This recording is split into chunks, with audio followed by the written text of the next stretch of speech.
Ça va bien?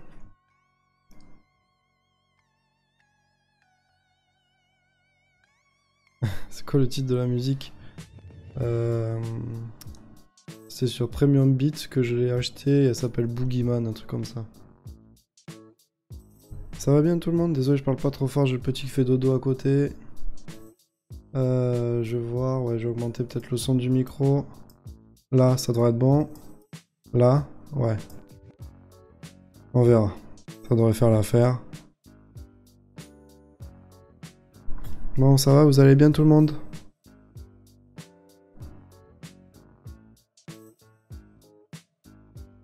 Excuse facile du petit. Non, mais en plus, vous avez de la chance. Enfin, vous avez de la chance. Yo, Bitor, ça va bien?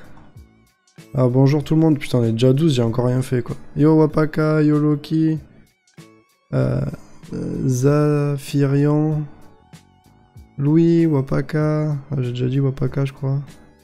Mlax. Ce mec, il accroche déjà tous les pseudos.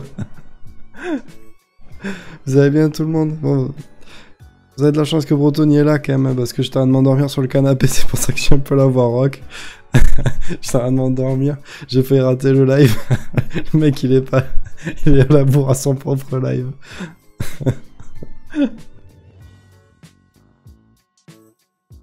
Ouais. Ouais. Le petit, il nous laisse pas trop faire de grosses nuits. Donc du coup, c'est compliqué. C'est compliqué de rester éveillé. Alors, pourquoi il y a ça, on sait pas. Alors, qu'est-ce qu'on va faire? Yo Blacksar, ça va bien? Blacksar, il faut que je te dise un truc, putain, j'ai oublié de te le dire sur Discord. Tu te rappelles le mec qui a fait ton déménagement, là, le papy, là? Tu sais, le vieux, là, qui... Enfin, bref, les mecs qui ont fait ton déménagement. Bon, ben... je l'ai vu en face de... Comment ça s'appelle? De l'hôpital européen, il me faisait la manche, quoi. Bon, c'est pas rigolo, tu vois, mais c'est juste, je lui fais, mais... mais tu étais pas déménageur? Il fait, ouais, mais tu sais, les temps sont durs et tout, t'as pas... Enfin, bon, bref, voilà, ça, je fais... J'étais sur le cul, quand même. Yo, Crazy Mill, dis donc, on est nombreux, là, qu'est-ce qui se passe?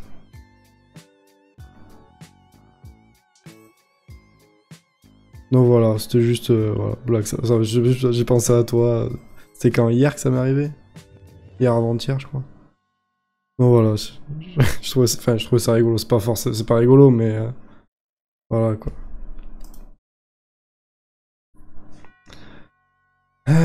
Du coup, bon, vous vous rappelez la dernière fois, on a fait un peu du Ansible. Donc pour ceux qui n'ont pas suivi le live, vous avez la rediff sur Twitter. Sur Twitter, ça commence. Sur Twitch et sur YouTube. Bon bref, Ansible c'est un outil qui va permettre de déployer à distance une application ou quoi que ce soit. Enfin, vous pouvez installer des machines à distance sans forcément vous connecter dessus directement. Enfin, il n'y a pas de manip manuelle. Donc voilà, le but est de... Enfin, le but d'Ansible est d'automatiser toute cette partie. D'ailleurs, ça me fait penser qu'il faut que je crée une nouvelle machine. On va créer vite fait une nouvelle machine. Et je vais me générer un nouveau mot de passe. Sign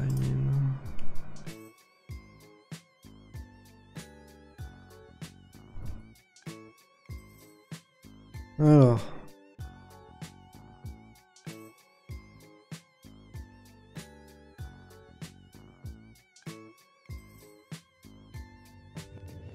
Ah, d'accord, ok, j'avais pas compris Blackstar. Moi, je croyais que c'était un mec qui était, qui était là avec, comment ça s'appelle? Un mec, enfin, qui travaillait pour la compagnie de déménagement. Je savais pas que c'était un mec random. Ah, j'avais pas compris, moi. Bon, bah, du coup, ouais, bon, bah, la blague tombe à l'eau, quoi. Enfin, la blague. Voilà, quoi.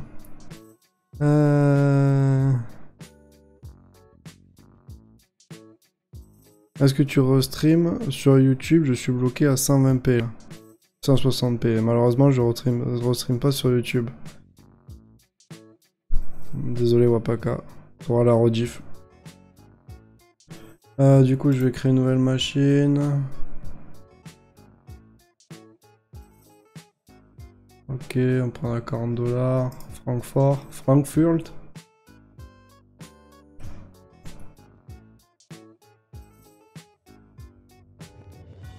Voilà.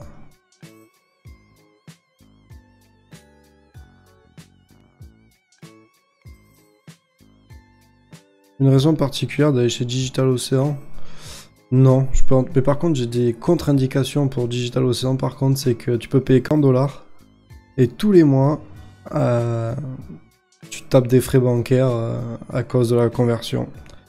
Donc, non, après, il y avait Scalaway, là, je crois que c'était toi qui m'en avais parlé en plus. Enfin, online.net, là. Non, parce qu'en fait, c'est juste l'habitude, et pour le coup, ils sont hyper réactifs, quoi. Enfin... sinon, non, il n'y a pas de truc particulier. Aucune raison, en tout cas. Ah oui, d'abord, il faut que je me connecte une fois dessus.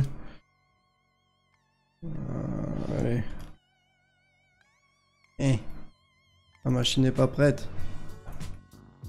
Alors, le nouveau mot... Non, ça c'est l'ancien mot de passe. Alors attendez, je suis en train de chercher le mot de passe de la machine.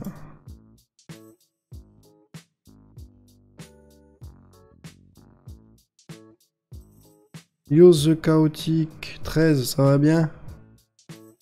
Merci pour le follow. C'est méga riche. Ouais, bah ouais, je sais, mais bon, après, ça va, franchement. Enfin, pour le service qu'ils me rendent, ça va. J'ai jamais à me plaindre, voilà, c'est. Ah. De toute façon, le temps que vous retenez le mot de passe par cœur, il sera changé. Alors. Paste. Le nouveau mot de passe. Il est là. J'ai toujours la crainte de pas... Voilà. Exit. C'est des projets. On était dans Ansible Docker Deployment. Donc là, j'ai mis l'IP de la nouvelle machine. Hein. Je crois. Voilà. Donc là, j'ai pas de Docker sur la machine. Ah, attends, mon mot de passe, il est là. Paste. Ok. Donc Docker, je l'ai pas. Ok. Et maintenant, quand je vais aller dans mon projet et que je fais ça. Merci pour le follow, Keltig. Je fais ça. Je mets mon mot de passe. Paste. Voilà, ça va installer tout sur ma machine sans même que je fasse quoi que ce soit. D'ailleurs, je peux exit là, voilà, c'est pas cette connexion qui va changer quoi que ce soit. On verra. Donc du coup, pendant ce temps, je vais m'occuper du chat.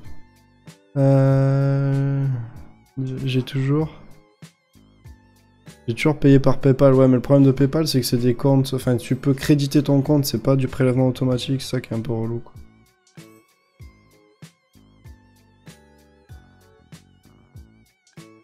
Oula, alors attends, alors, du coup, parce qu'en fait, pour une fois qu'on est nombreux, c'est même bizarre qu'on soit aussi nombreux. Pourquoi tu paies pas avec PayPal? Tu peux certainement pas, je suppose. Alors, ouais, ce que je disais, c'est avec PayPal, tu peux payer, mais en fait, tu peux précharger ton compte, enfin, tu crédites ton compte, donc c'est un peu relou. Tu peux pas dire prélèvement automatiquement sur PayPal, voilà. Donc, j'aimerais, mais voilà, c'est leur business model, il est comme ça, voilà, tu peux pas. Scalaway, c'est franchement top. J'ai foutu un cluster Kubernetes sur une machine à 2 €. Ah oui, quand même, ok. Je trouve que les VPS d'OVH sont chers sans promo. Ah, moi, je vais plus chez OVH. Je suis tellement toujours été emmerdé avec eux. Je leur ferai jamais de pub, au contraire. Je préfère me taire. Ça m'énerve rien que d'y penser. Dominique... On est d'accord, l'API utilise pas d'historique, là, si. Ou j'ai loupé quelque chose.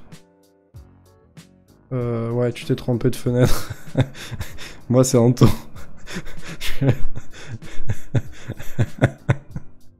Tout le monde qui flame. Du coup, t'as des VPS, Anto et Carlos. Bah ouais, à mon avis, c'est des virtuels. De toute façon, ce que j'ai... Les droplets, c'est des VPS, ouais. Hetzner. C'est quoi Hetzner?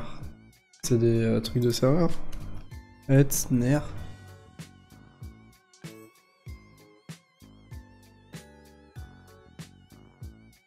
Ok, bah je connaissais même pas.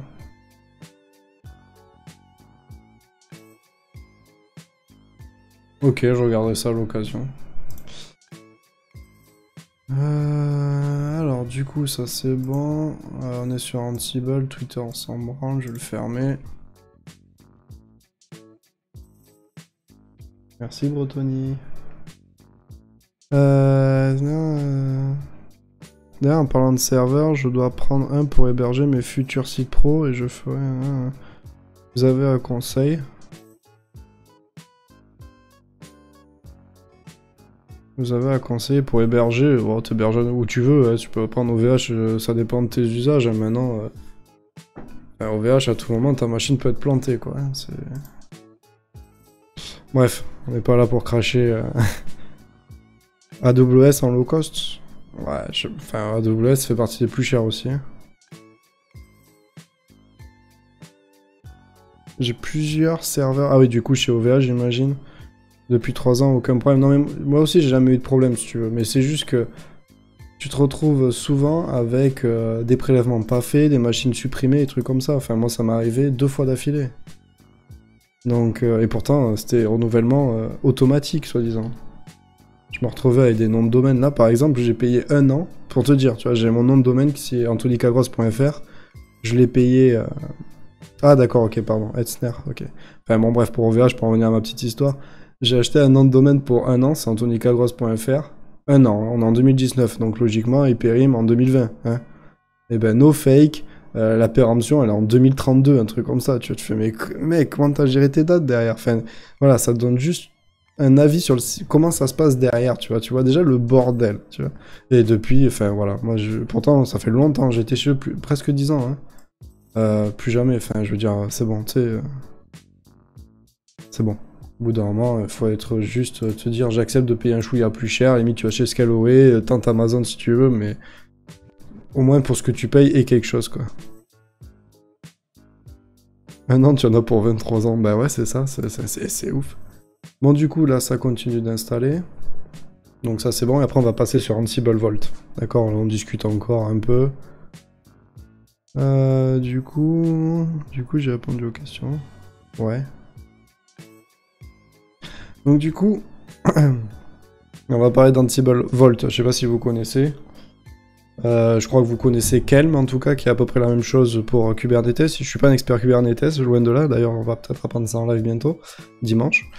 Si je dis pas de conneries, je crois que Sensibitor, hein, vu qu'il a un cluster Kubernetes, j'imagine que du coup il connaît Kelm, qui est un gestionnaire de mots de passe, enfin de coffre-fort, pour sauvegarder les mots de passe.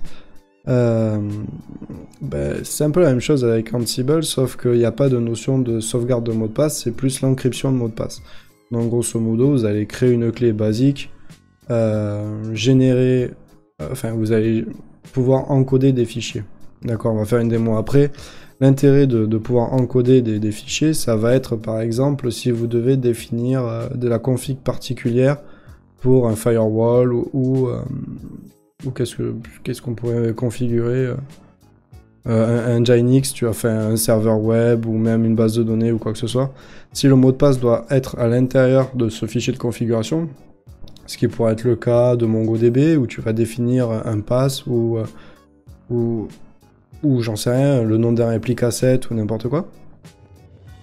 Tu veux pas forcément que ta team ait accès à tout ton déploiement, parce que la plupart du temps, le script de déploiement est dans le projet lui-même. Enfin, en tout cas, dans toutes les compagnies où j'ai travaillé, c'était le cas. Ça veut dire que tu n'avais pas de distinction, tu avais un projet, son script de déploiement, sauf qu'on est d'accord, les accès au serveur, ils sont aussi dedans, parce qu'il suffit que tu te connectes avec un certificat.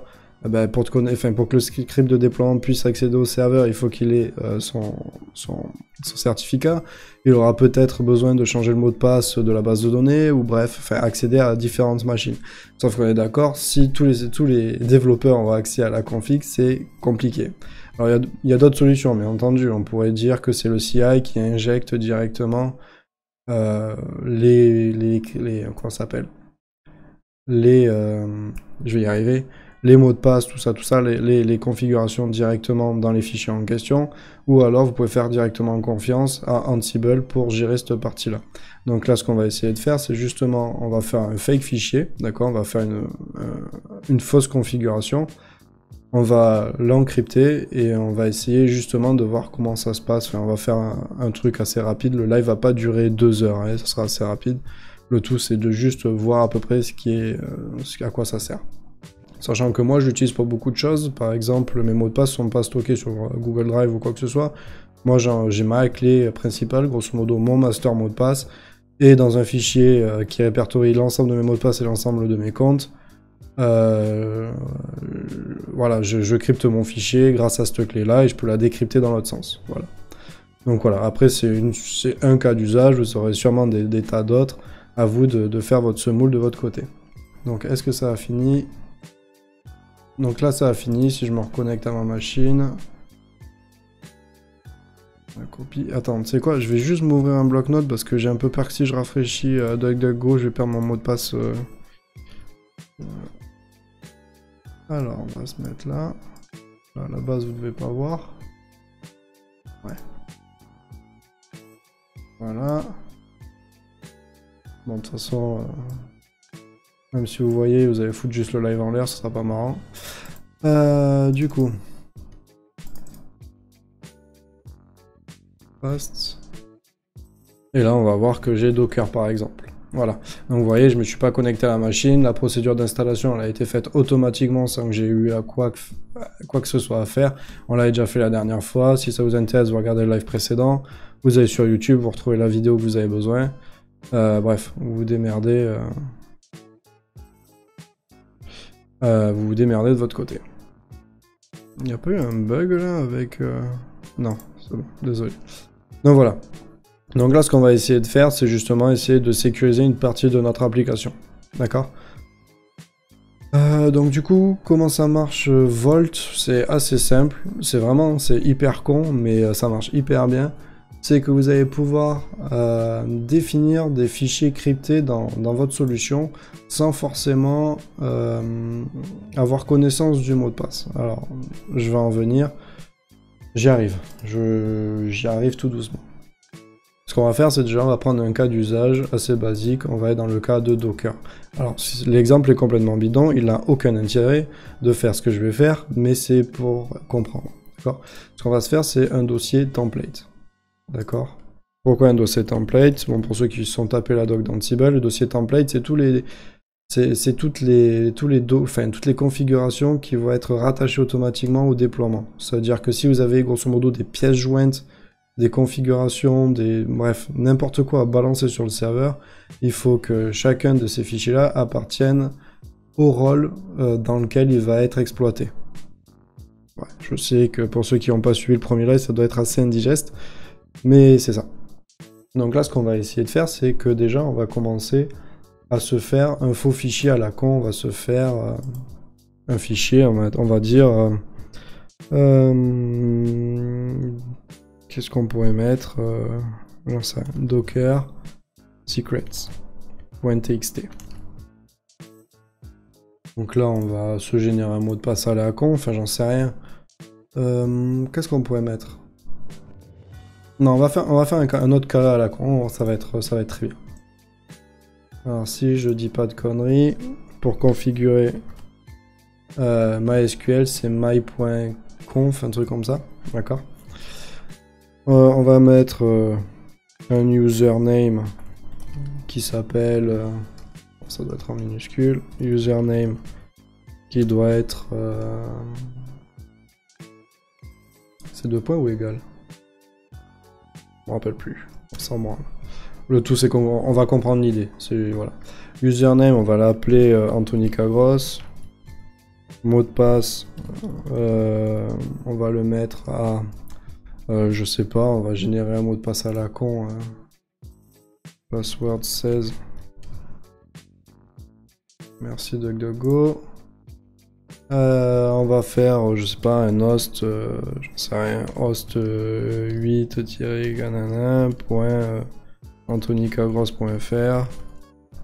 Voilà. Et qu'est-ce que dbname database égale je sais pas db underscore nanani nanana. Ok, donc là vous comprenez bien que ça c'est les identifiants de prod. D'accord. Alors le fichier ne marchera pas, hein, bien entendu, mais voilà, c'est juste pour l'exemple. Ça, ces identifiants, c'est ceux de prod, d'accord. Les devs n'ont rien à les... Enfin, les devs n'ont pas à avoir accès à ce fichier.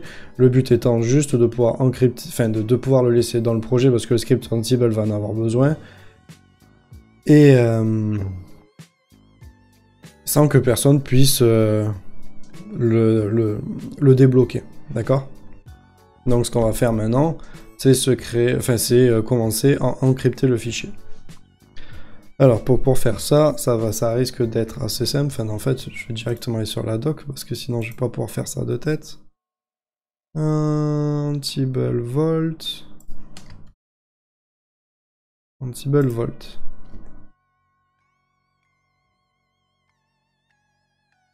Donc ce qu'on va faire, c'est que en dehors de notre projet, on va se faire je crois que j'en ai déjà un, non? Non. On va se faire un fichier qui se rappelle Ansible Vault key, d'accord? Et on va l'éditer. Et dedans, on va se générer un mot de passe aléatoire. D'accord? On va sauvegarder. On va faire Y. Enfin, on va juste le sauvegarder. On va venir dans notre projet. On va aller justement dans le rôle qu'on veut justement encrypter notre fichier de mot de passe. Template. Voilà. Et là, on va faire Ansible Vault. Et là, je crois que c'est encrypt, un truc comme ça. Alors, attendez, est-ce que je ne connais pas de tête? Voilà, il y a create. C'est pas encrypt. Ouais, c'est encrypt. Vault encrypt. Et alors, je sais plus comment on met la clé. Ah oui, c'est ça. Encrypt, on va mettre notre fichier à la con. Qui s'appelle myconf, d'accord. Et on va lui définir notre clé en faisant vault password file qui se trouve ici. Et là, du coup, il est encrypté. Donc, du coup, on se retrouve que notre fichier, il devient illisible. Donc, du coup, vous pouvez carrément le stocker sur votre GitHub n'importe où. Ça ne changera rien, il est encryptable sans la clé. Enfin, indécryptable sans la clé. Inversement, si vous voulez le voir, vous pouvez faire view. D'accord? Si je dis pas de bêtises, voilà.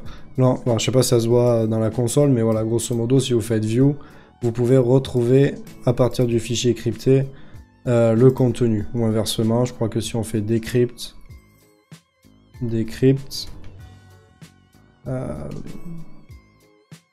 ça redevient normalement, d'accord? Donc là, c'est là où ça va devenir intéressant, c'est que on va pouvoir mettre un fichier crypté sur notre... Enfin, on va pouvoir mettre un fichier... on va pouvoir crypter un fichier qui sera en clair sur notre machine distante. Si on en revient justement à notre script Docker, si on essayait justement de mettre ce fichier-là quelque part sur... On va le mettre dans root, enfin slash dans le dossier racine, et on va essayer justement de le décrypter, d'accord? Vous allez voir, c'est très simple. En fait, à la fin, quasiment à la fin de cette démonstration, on aura fini le live. Mais il faut que je retourne dormir sur mon canapé, vous comprenez bien. Hein. Du coup, alors je me rappelle plus. Ansible copy. Je crois que j'ai un truc pour ça. Ansible copy. On va copier notre fichier. Voilà. Alors c'est depuis le local. Alors attendez, parce que j'ai déjà fait sur un de mes projets. Je vais pas galérer 2 ans comme d'habitude. Je vais essayer de le faire bien cette fois. Ouais, voilà, c'est ça.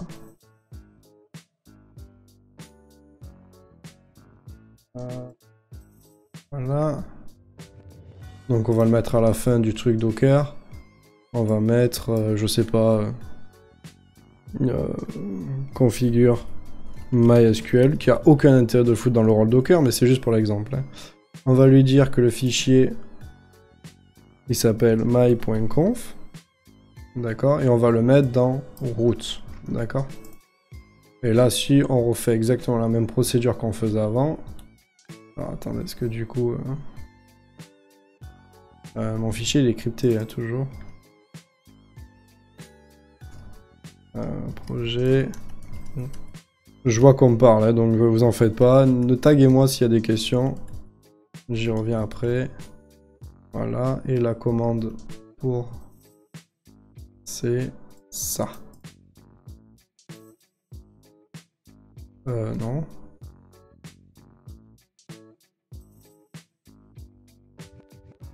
Paste.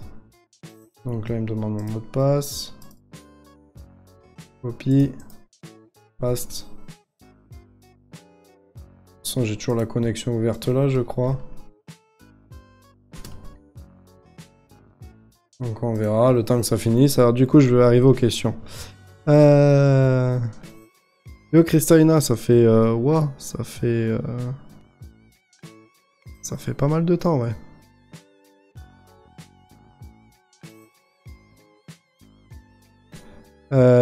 Du coup, ça veut dire qu'au moment du déploiement, tu vas balancer la clé pour déchiffrer le truc au dernier moment. C'est exactement ça. Ça veut dire que au lieu d'avoir différents mots de passe, enfin grosso modo un CI, tu peux mettre différentes variables d'environnement et dire je vais le mettre, enfin je veux le mot de passe pour MySQL c'est ça, le mot de passe pour ça c'est ça et ça. Au lieu de te faire chier à avoir plusieurs variables d'environnement, tu vas en stocker qu'une. Soit le pass d'un fichier, soit un mot de passe général. Et grosso modo, grâce avec ce mot de passe général, tu vas pouvoir rendre en clair les variables dans le déploiement, enfin dans le script de déploiement. Je sais pas si c'est clair. Oui, parce que là je l'ai fait avec un fichier. D'accord, vous pouvez aussi définir un mot de passe. Voilà, clairement. Du coup, qu'est-ce qu'il me dit? Could not access to my.conf. Putain, je me suis chié ou quoi? C'est bien là que je l'ai fait, my.conf. Voilà, qu'est-ce qui... Alors attendez, parce que peut-être je me suis gouré. Non. Docker, role template, my.conf, conf.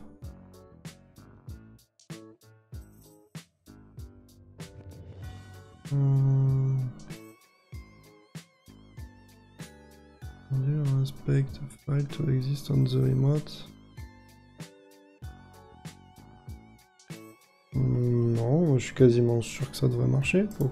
Et il est encrypté ou pas? Ah mais je pense que en fait c'est parce qu'il est si je mets décrypté et qu'on recommence, je pense qu'en fait il reconnaît qu'il est crypté, donc du coup il me le bloque. On va essayer. Alors du coup désolé, j'ai répondu qu'à une seule question. Ton canapé, pas ton lit? Alors, je comprends pas. À un moment, il faut bien que la machine distante déchiffre le fichier pour le lire. Oui, mais c'est pas la machine distante qui va le lire, enfin qui va le décrypter, c'est le script de déploiement. Voilà. Ton canapé est toujours en Australie? Non, non, ça fait longtemps que je suis revenu en France, Amlex.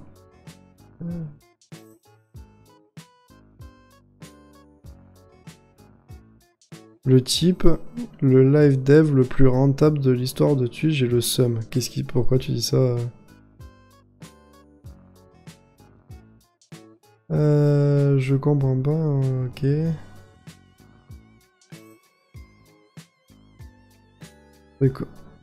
Ça va faire combien de temps que t'es revenu en France? 2 ans bientôt là déjà.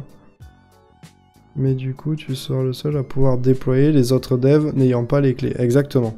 C'est exactement ça le principe, ça veut dire que toi, grosso modo, alors attends, il faut que je change de fenêtre. Toi, grosso modo, quand tu vas pull ton projet, tu vas te frapper avec ça. Enfin, je veux dire, si t'as la clé, tu ne peux pas le décrypter, d'accord? Tu peux essayer de faire du... Tu peux essayer de le craquer par toi-même et essayer toutes les combinaisons du monde, tu tapes ça. Donc, bon courage pour le décrypter.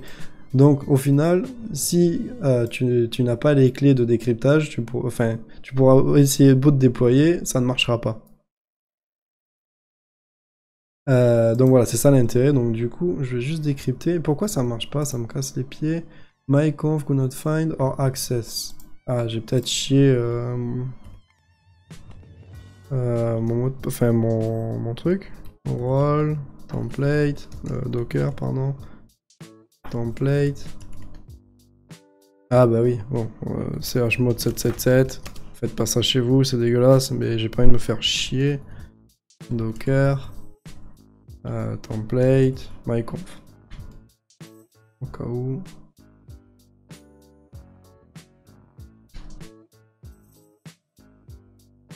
On va y arriver ou pas?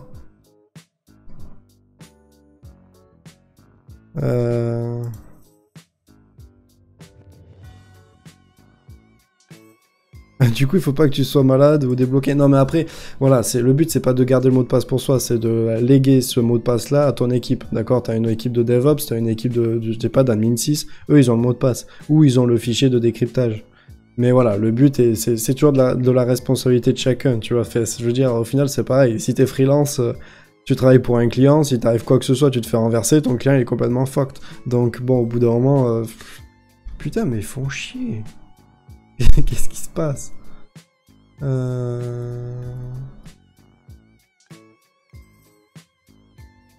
myconf search. Home Anthony, role, docker, template. Ah, c'est pas... Eh ouais, j'ai oublié le S. Voilà, donc bien ouais. Donc c'est template, c'est non pas template. Du coup... Templates. Voilà. On recommence pour la 600 millième fois. Copie. Paste. Allez, feu. Est-ce que vous comprenez pour le moment? Bon, c'est pas bien compliqué, hein, mais...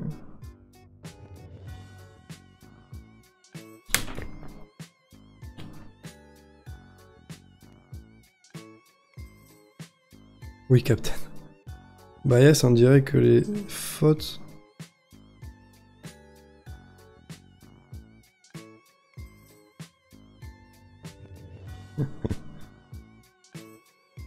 Un mot de passe crypté qui ne fonctionne pas. Donc là, on va voir que voilà, il est en train de configurer voilà, le truc. Si je vais à la racine, le fichier existe. Si je fais cat de /myconf, voilà, il est en clair. Donc là, ce qu'on va faire, c'est on va annuler le déploiement. Parce que j'ai pas envie de tout me frapper. D'ailleurs, je vais le commenter. On va juste se contenter de la partie Docker. Maintenant, si je le réencrypte et que je le rebalance, bien entendu, il sera crypté en retour. D'accord? Donc là, on voit qu'il est en clair. Si je le balance, ça devrait être crypté là-bas.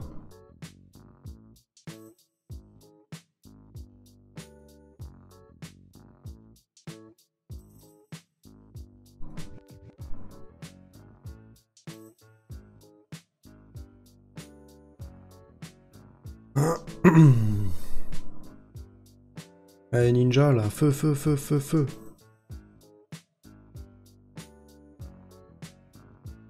Ah voilà, donc là il dit, voilà, le fichier est crypté, je ne peux pas le décrypter sans le mot de passe. Donc là ça va être assez simple pour le moment, enfin même maintenant, parce qu'en fait on a déjà fait la partie la plus dure. Grosso modo, on va faire comme pour encrypter le mot de passe, on va lui donner la clé. C'est-à-dire, au lieu de faire simplement cette commande-là, on va faire volt, password, file, et on va lui donner la clé qui va le permettre de... c'est pas ça? C'était quoi déjà ma clé? Elle est où? Volt key.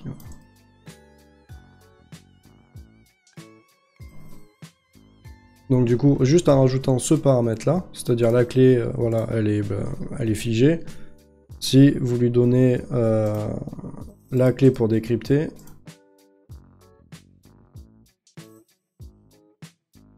il devrait pouvoir déployer sans aucun problème. Donc ça paraît peut-être un peu pas obscur, mais pas forcément... Ça paraît peut-être évident pour vous, mais il faut savoir que c'est hyper utilisé pour justement tout ce qui est certificat. Je m'explique. Aujourd'hui, moi j'ai, je sais pas, peut-être pas une centaine, enfin même pas du tout d'ailleurs, on va dire j'ai une petite dizaine de playbooks Ansible. Et par exemple, sur tous mes serveurs, je restreins la connexion SSH par certificat. Ce qui est logique, c'est une des meilleures protections aujourd'hui. D'accord ? Sauf qu'aujourd'hui, je suis amené, moi, à travailler avec d'autres devs. Il peut avoir accès au playbook, il a accès à tous les repos, enfin, ce truc est sur GitHub, il a accès au certificat. S'il m'arrive quoi que ce soit demain, il faut qu'il soit en mesure aussi de retrouver le mot de passe. Donc le mot de passe est stocké, ou la clé est stockée quelque part sur GitHub, enfin quelque part sur Google Drive, ou ainsi de suite. D'accord ? Le truc, c'est que... Bon, déjà, cette clé est bloquée par mes soins et par celle de mes associés, ou en tout cas de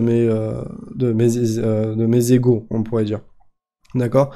Si demain il m'arrive quoi que ce soit, mes associés peuvent donner la clé à quelqu'un en mesure de pouvoir déployer de son côté. Ça veut dire qu'il n'aura pas besoin d'avoir un mot de passe ou quoi que ce soit pour pouvoir déployer ou décrypter les fichiers. Enfin voilà, grosso modo, et du coup, ça évite aussi d'avoir des copies en local, en clair de mots de passe ou quoi que ce soit. Si vous avez une configuration, alors qu'est-ce qui pourrait demander une configuration en local ? J'en ai pas. Je crois, attends, mais même d'ailleurs, si je dis pas de bêtises, je crois que même Ansible Vault permet aussi des configurations... des passages de variables encryptées, c'est-à-dire tu peux lui dire cette variable, enfin tu lui donnes un fichier avec des variables dedans, que tu vas encoder bien entendu, et lui va les interpréter.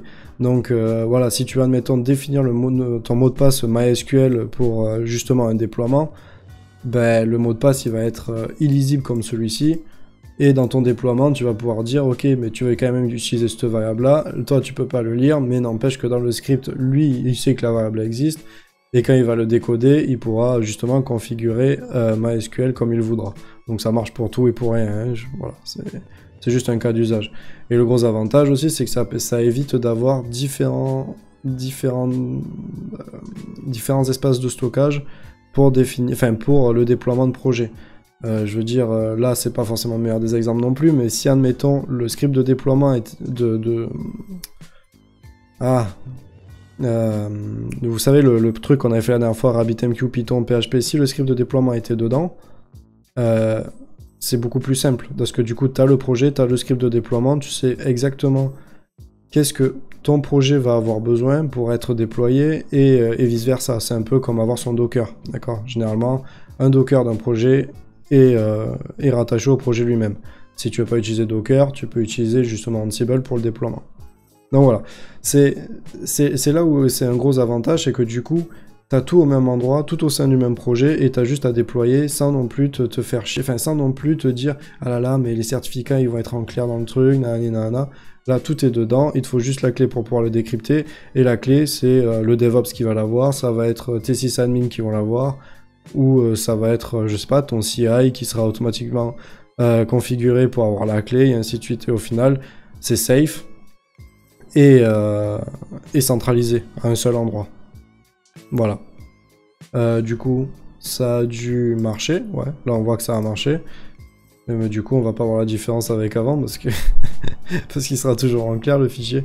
Mais voilà, malgré que le fichier initialement, vous voyez là, il est crypté. Là, il a été décrypté.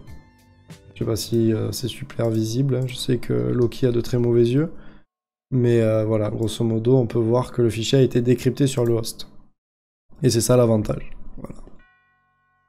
Et ça marche pour tout. Ça veut dire vous pouvez faire de la vidéo, vous pouvez faire du son, vous pouvez faire tout.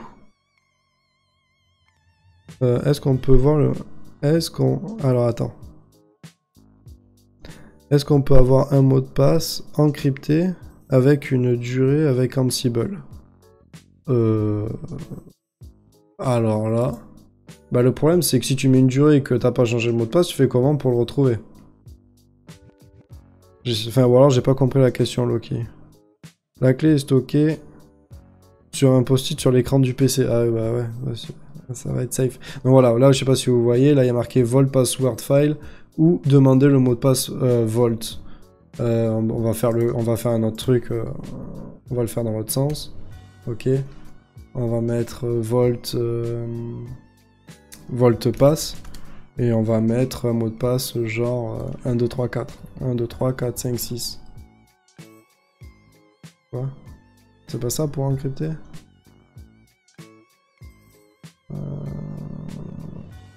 Oh, attends, parce que... Soit vous avez l'habitude des échecs de démo avec moi. Il me semblait quoi. Providing.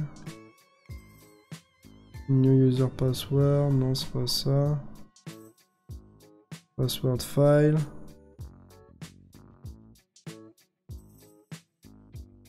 Ah, je crois que c'est Volt ID, si je dis pas de bêtises.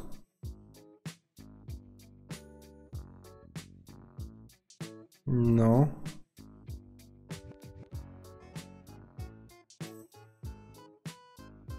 The Volt password file. Alors, attends. Pass at Volt 2.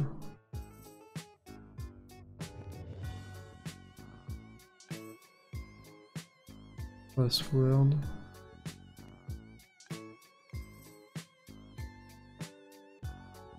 En fait, je crois que tu es obligé de passer par label source, label rouge, password volt. Voilà, il faut mettre ça. Ask volt pass. Je sais pas, je me rappelle plus. Moi, j'utilise que le fichier en fait. Donc du coup... Ah ouais. 1, 2, 3, 4, 5, 6. Qu'est-ce qu'il va me dire? Ah mais merde, je suis en décrypte. Attends, est-ce que déjà il est décrypté? Ouais. Si je fais encrypt... 1, 2, 3, 4, 5, 6. 1, 2, 3, 4, 5, 6. Donc là, il est toujours encrypté. Et maintenant, pour le déploiement, si je veux pas passer par la clé, je fais ask volt pass. Merde. Volt pass. Donc là, il me demande mon mot de passe pour me connecter au serveur. Fast. Mot de passe 1, 2, 3, 4, 5, 6. Et on verra ce que ça donne. Ouais, désolé, je me suis trompé. Ouais, c'est pas décrypte pour chiffrer, c'est plus pour déchiffrer. Bon, voilà, vous avez compris plus ou moins l'exemple. C'est pas hyper compliqué. Hein. J'ai pas dit que c'était non plus hyper révolutionnaire. Mais n'empêche que c'est bien d'avoir ce genre d'outil directement intégré à comment ça s'appelle? À un système de déploiement en remote, quoi. Donc ça vous permet de tout avoir au sein du même projet. Vraiment, c'est génial ici. Moi, je sais que j'utilise que ça. Comme ça, au moins, vous n'avez pas... Enfin, je veux dire, je pourrais vous montrer tous mes projets de création d'utilisateurs. Vous saurez rien. Enfin, il n'y aura aucune information sensible. Vous saurez comment j'installe les choses. Mais vous n'aurez aucun moyen de pouvoir reverse engineer le script parce que vous n'aurez pas les mots de passe. Donc, du coup, ça ne changera rien. Ça peut être intéressant. Par exemple, si vous faites des... Oui, le truc aussi c'est beaucoup utilisé, c'est si vous devez vous connecter à un Docker Hub ou à votre compte GitHub. Ce genre de truc. Souvent, il faut définir soit un mot de passe, soit il faut définir une clé SSH qu'il faut renseigner à GitHub et voilà, et l'avoir en local. Donc voilà, pour ce genre de truc, c'est hyper pratique parce que c'est pas... On peut pas dire non plus que c'est hyper confidentiel, mais n'empêche que c'est hyper pratique de pouvoir l'avoir à portée quand t'es DevOps, parce que t'as tout sous la main. T'as pas besoin de te faire chier à avoir déplacé des fichiers. Enfin, tu vois, par exemple, t'imagines si le fichier, voilà, il fallait le déplacer, tu devrais ouvrir la config, chaque fois modifier à la main, ou alors prendre une config qui existe dans un autre projet, le copier là. Enfin, bref, ça devient vite le bordel, quoi. Et en plus, si dans le pire des cas, tu veux le modifier parce que...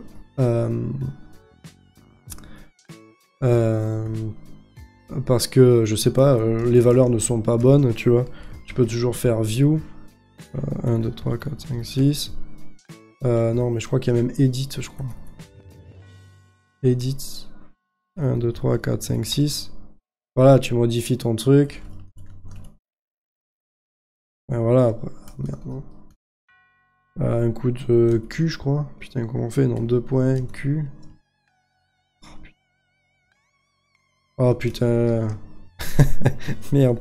Le mec, c'est pas ça. WQ. Je me rappelle plus. Comment on sort de là? Je sais plus me servir de ce putain de truc. Oups. Sortez-moi de là, s'il vous plaît. Sortez-moi de là. Alt F4. Mais non, c'est pas Alt F4. C'est point d'exclamation WQ, je crois. Hein. Non, c'était pas ça. Oh merde. 2 points. WQ. C'est pas ça? WQ comme... Non. WQ. Putain, je vais pas... CTRL C, allez, c'est bon, je dégage. Ah oui, si, c'est ça, Q.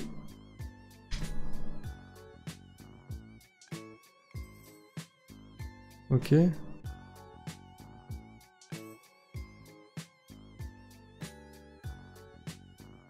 Bon, bref, vous avez compris l'idée.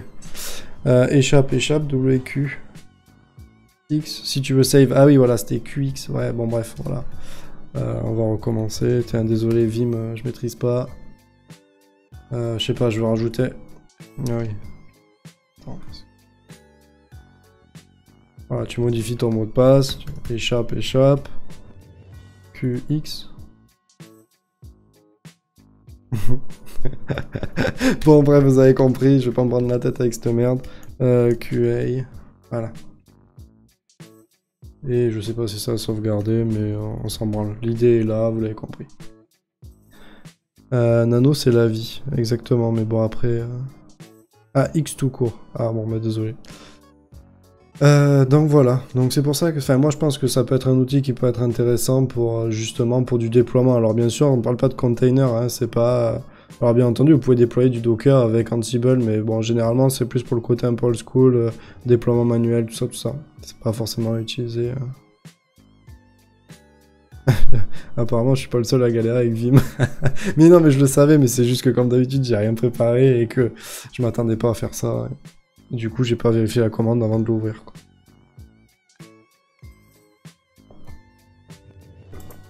Donc voilà, j'espère en tout cas que ça vous a convaincu quand même de l'utiliser. Moi, ce que je vais faire, c'est que je vais quand même vous le filer. Je vais vous filer la clé qui va avec. Comme ça, vous pourrez... Alors, attends, on va juste le décrypte.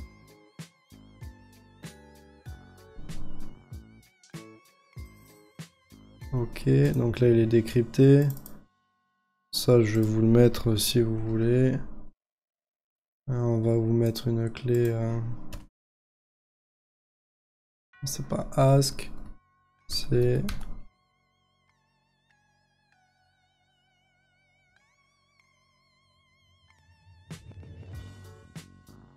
Voilà.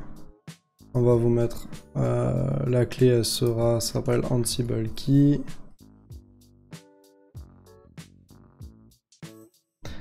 MV Ansible Key ici. Comme ça, vous aurez la clé secrète du truc. Vous saurez comment la lancer rapidement. Et voilà, comme ça, déjà, vous saurez plus ou moins comment vous démerder avec Ansible et tout ce qui est... justement sécurité avec les scripts de déploiement. Alors, je galère pas sur Vim. Bon, je...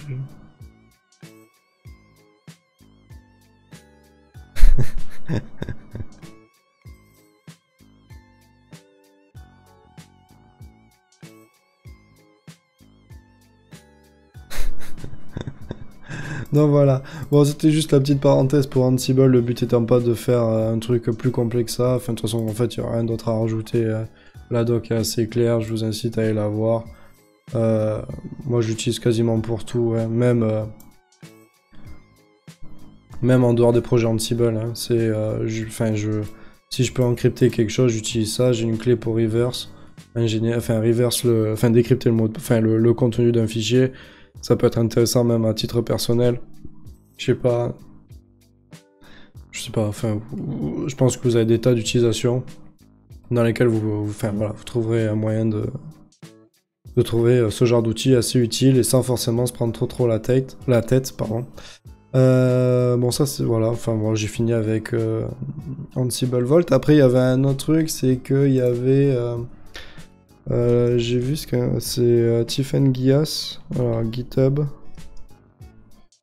GitHub, pour ceux que ça intéresse, que je sais qu'il y avait des gens qui me demandaient pour déployer Docker en local. Et Docker en local, c'est différent, enfin c'est pas forcément différent, mais voilà, il y a plus de subtilité pour déployer... En fait, déployer en remote, c'est un peu différent que déployer en local. Par exemple, vous n'avez pas utilisé Paramico parce que c'est pour se connecter à distance. Vous n'avez pas utilisé de mot de passe SSH, bien entendu. Enfin voilà, voilà, ça me paraît évident parce que c'est en local. Mais voilà, et justement, je crois, j'avais vu Tiffen Gias qui avait fait Ansible Ubuntu Install. Voilà, qui avait justement repris ce que moi j'avais fait et qui avait justement apporté des modifications pour installer Docker et Docker Compose sur une machine Ubuntu voilà, une machine Ubuntu en local quoi. Donc voilà, il y a quelques subtilités, donc mettre le host à localhost, connection à local. Voilà, après qu'est-ce qu'il y a? Je pense qu'il y avait que ça. Hein. Après, il faut mettre le become yes partout.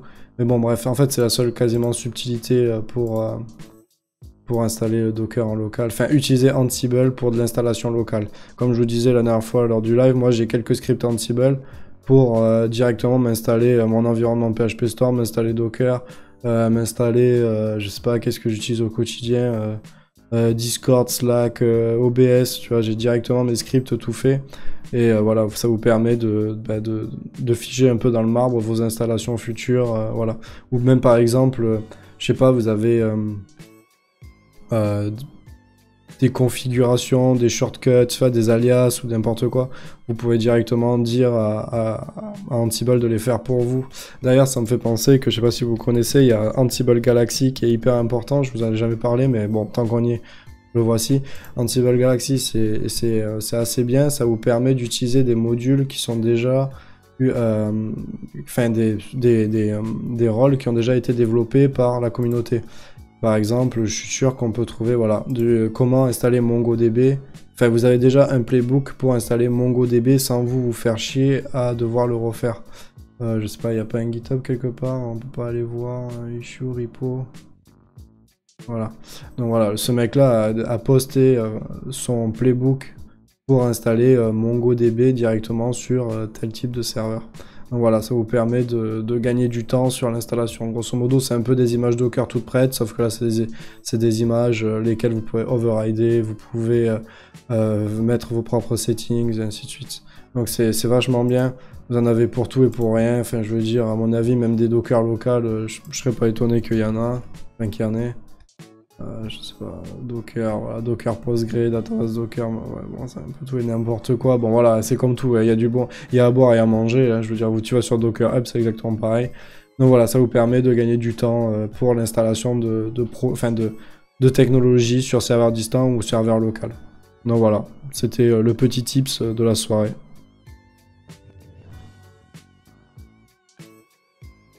Et je pourrais me faire un Ansible qui m'installe et configure mon Emacs du coup. Bah exactement, je sais pas, par exemple, je sais pas, moi j'ai mes commandes à la con.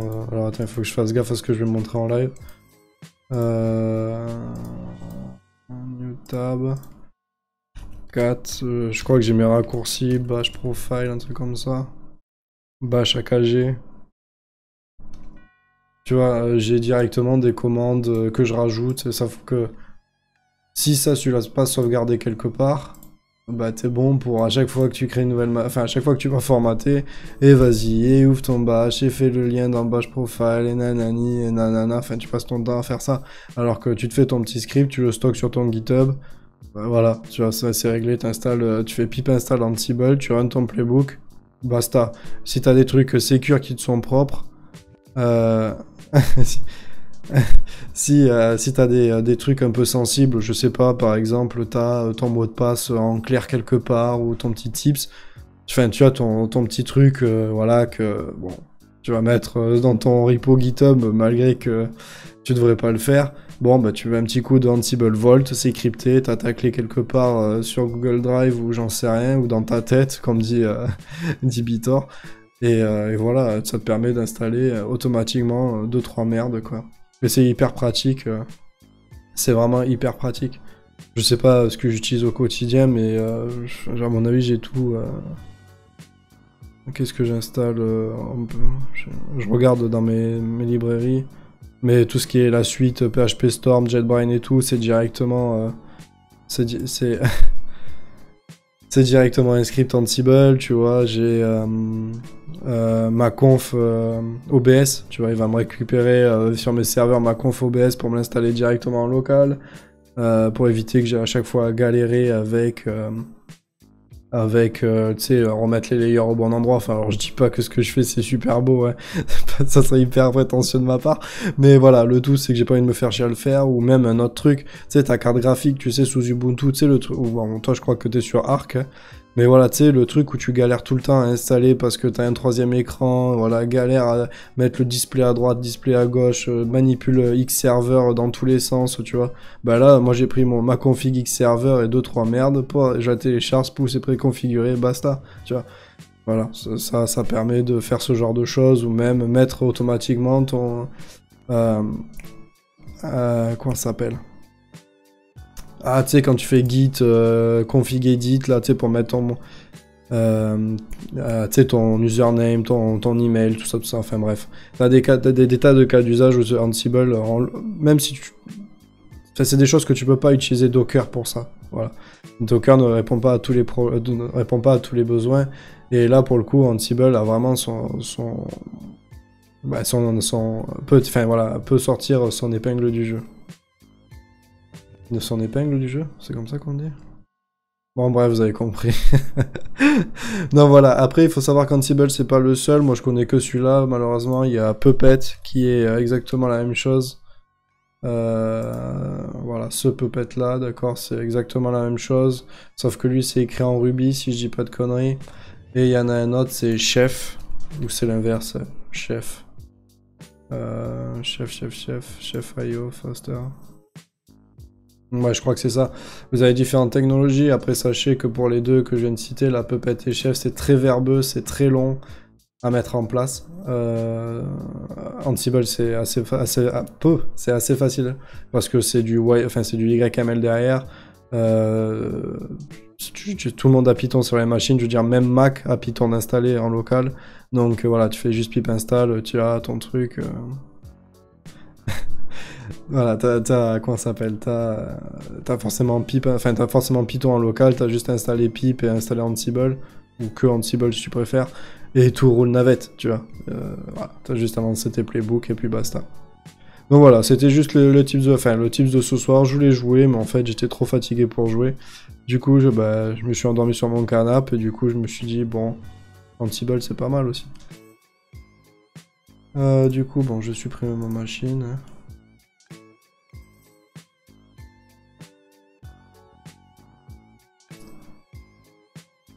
Hasta la vista. Qu'est-ce que tu vas me dire encore? Je dois de l'argent ou pas? Non? C'est bon. Non voilà, bon vous avez vu plus ou moins, je pense qu'on a fait le tour de Ansible, là, vraiment.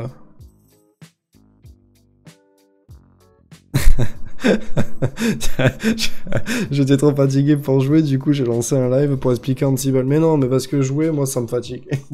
C'est pas des conneries, c'est pas... C'est jouer, ça me fatigue, voilà.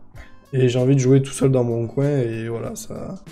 J'ai pas de plaisir à jouer. Enfin, j'ai du plaisir, mais pas autant que de faire un truc qui me plaît en techno. Là, le dimanche prochain, on va faire du Kubernetes.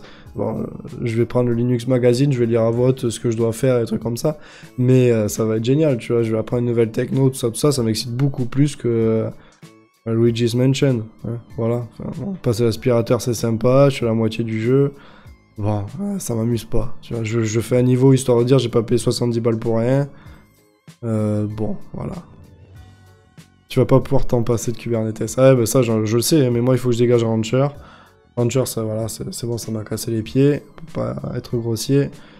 Donc du coup, je vais passer à Kubernetes, puis tout le monde en parle, j'ai lu plein de documentation et tout, ça a l'air super chiadé, il y a tout un écosystème et tout qui est hyper puissant, donc du coup, il n'y a pas de raison de s'en priver, et puis même pour le CV, la ligne Kubernetes aujourd'hui, si tu vas avoir quelques skills DevOps, c'est un peu le must-have.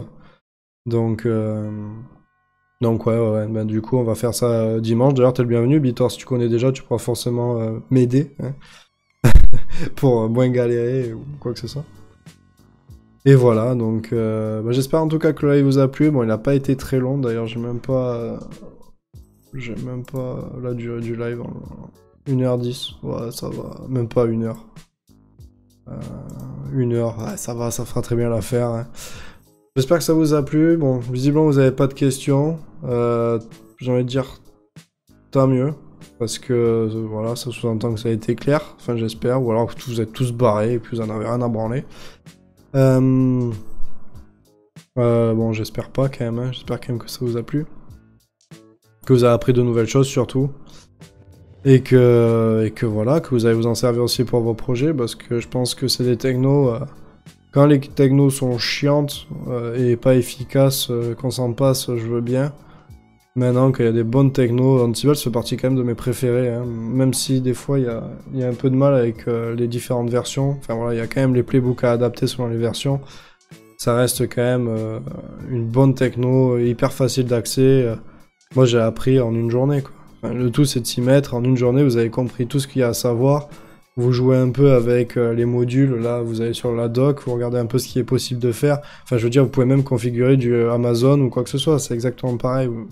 Voilà, et puis tout ça paralysé, vous pouvez installer 8 machines en même temps, sans même vous connecter à ces machines-là. Donc ça reste quand même assez ouf, quoi. Donc voilà, donc j'espère vous avoir convaincu de l'utiliser, ou en tout cas d'essayer de votre côté. Et de toute façon, ben, moi je vais essayer de prendre un peu d'avance pour dimanche, essayer de voir un peu du Kubernetes. Essayer de voir ce qui m'attend un peu. Et de toute façon, après, je sais pas ce qu'on va faire. Hein. Enfin, de toute façon, mon Kubernetes, ça va pas être en live. On va le faire en plusieurs. Mais voilà, après, on verra. N'hésitez pas qu'on s'appelle à... Bon, la plupart d'entre vous, vous êtes déjà abonnés, mais à me suivre sur Twitter. Parce que c'est là où il y a les propositions de live, les sujets, tout ça. Si vous voulez même... Enfin, proposer un sujet, je sais qu'il y a une personne qui m'avait proposé du Godot Engine pour faire un jeu vidéo, enfin pour virer PR4 qu'on avait fait la dernière fois et faire un jeu vidéo. Moi ça me dérange pas, maintenant si je le propose, il faut que vous puissiez aussi voter. Je vais faire les lives que comme ça maintenant. En fait c'est ma dernière alternative en fait. Pour être honnête, c'est que voilà. J'ai l'impression que si je vous laisse le choix du sujet, généralement il y a beaucoup plus de vues que si j'essaye moi de choisir un sujet un peu pour vous. Du coup, si vous votez, la plupart du temps, vous êtes hyper impliqué, et puis c'est con, mais je me fous pas trop de votre gueule au niveau des sujets du Kubernetes, du Docker, du Rancher. On a vu API Platform, on a vu du RabbitMQ, du Redis, on a vu quand même pas mal de choses. Niveau techno, c'est quand même... c'est pas... Excusez-moi, c'est pas... Enfin voilà, c'est pas trop du foutage de gueule. Niveau engineering, on est quand même sur du haut level. C'est quand même pas mal sans prétention bien entendu, mais je pense qu'on arrive à avoir de beaux sujets plus que comment faire son CV en HTML5 et 2 animations pourries en CSS3, tu vois. Donc voilà, tout ça pour dire que si vous voulez proposer des sujets sur Twitter ou Discord, si vous voulez voter pour les prochains sujets, c'est sur Twitter. Vous avez les rediffs sur YouTube, sur Twitch. Et voilà, grosso modo, c'est tout ce que vous avez à savoir pour les nouveaux. Et voilà, je pense avoir fait le tour. Hein. Bon les copains, si vous n'avez plus rien à vous dire, je vous souhaite une bonne soirée. Il est déjà 22h. Donc voilà, moi je vais me coucher je crois. Je vais essayer de récupérer un peu de mes 3 heures de sommeil de la nuit dernière à cause du petit. Et voilà. Bon, sur ce les copains, je vous souhaite une bonne soirée, amusez-vous bien, vous couchez pas trop tard, et on se dit à dimanche. Allez, tchou!